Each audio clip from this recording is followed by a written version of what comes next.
That's the car that really earned its stripes during those 10 days of chase filming. Number 18. Highland Green Stealth. The color choice wasn't random. Highland Green, Ford's paint code for a dark metallic green that most people wouldn't look at twice, and that was exactly the point. Frank Bullitt wasn't supposed to be driving some flashy show car. He was a San Francisco detective, a working cop who needed to blend in. The production team specifically chose this understated color to make the car feel real, believable, like something an actual detective might drive.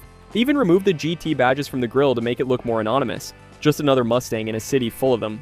But here's the weird part. Highland Green wasn't even a popular color. Ford only made about 5% of 1968 Mustangs in that shade. It was considered too dark, too subdued. Dealers had trouble moving them. Then Bullitt happened. Suddenly everyone wanted that specific green. Ford couldn't keep up with demand. They had to make special batches of Highland Green paint just to satisfy customers who wanted their Mustang to look exactly like McQueen's. A color nobody wanted became the most requested Mustang shade overnight, all because it looked perfect on film. Number 17. Torque, Thrust, Wheels, Swap. Those weren't stock Ford wheels spinning through the chase. The production team yanked off the factory GT wheels and bolted on American Racing Torque Thrust D5 spokes instead. Chrome with a machined face, pure 60s street racer style. Why the swap? The stock wheels looked too conservative, too factory fresh. These Mustangs needed to look like they'd been modified by someone who knew what they were doing. The Torque Thrust gave them that perfect period correct hot rod vibe. Not too flashy, but definitely custom. Here's what's interesting. Those specific wheels became so associated with the Bullitt Mustang that American Racing still makes them today. They call them the Torque Thrust Original. Exact same design from 1968. People buy them just to make their Mustangs look more like McQueen's car.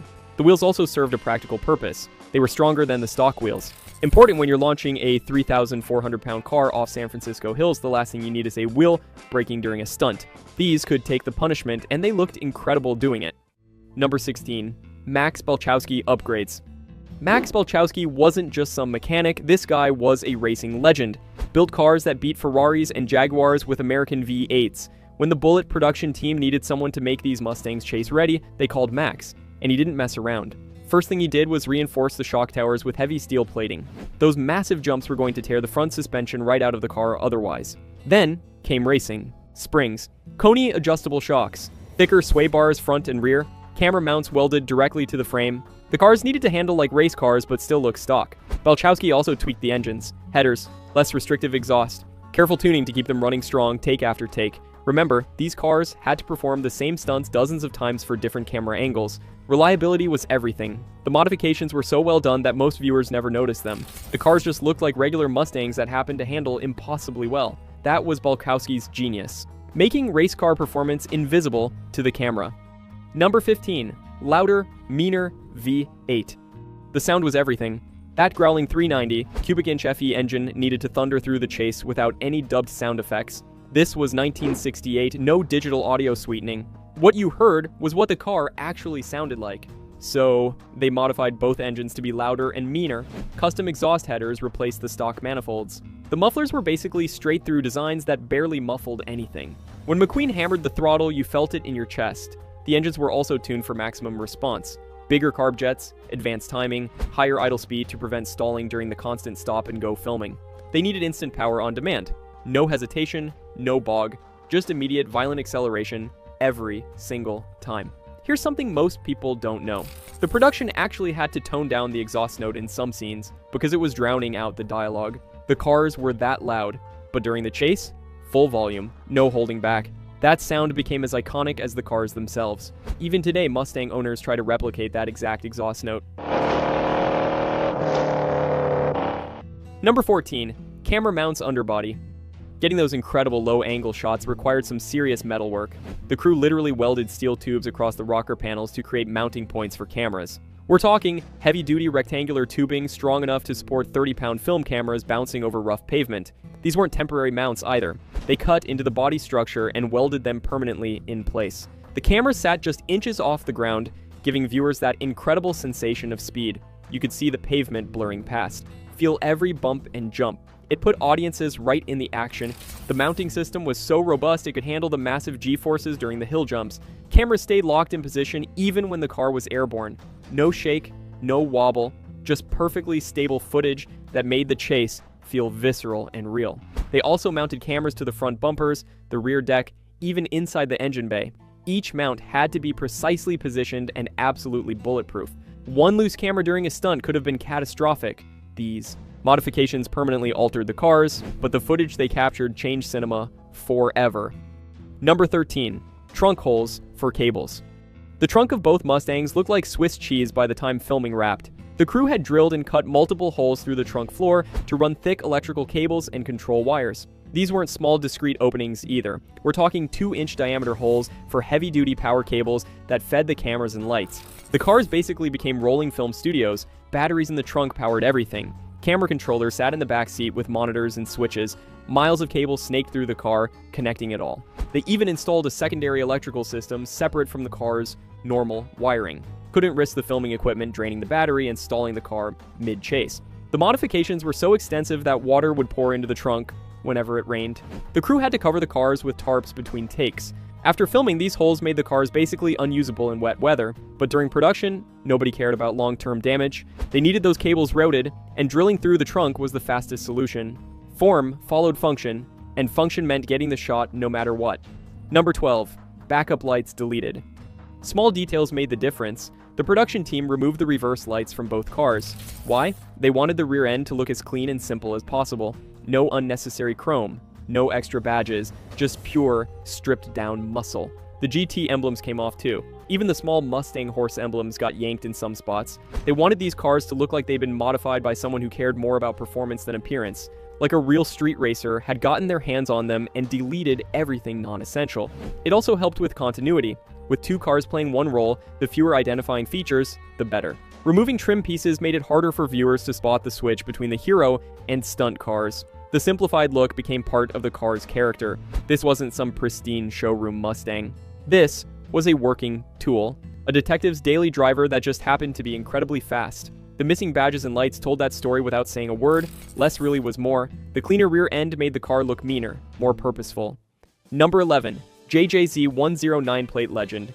JJZ 109. 3 letters, 3 numbers that became one of the most famous license plates in movie history. That black and yellow California plate appeared in nearly every shot of the chase. It became as iconic as the car itself. Here's the weird part. It wasn't even a real license plate. The production team had it made specifically for the film. They needed something that looked authentic but wouldn't match any actual registered vehicle in California. The last thing they wanted was some random person getting pulled over because their plate was in a movie. The plate has been replicated thousands of times since. Go to any car show with movie cars and you'll see dozens of JJZ 109 plates. It's become like a secret handshake among Bullitt fans. California even had to put JJZ 109 on their restricted list because so many people tried to register it.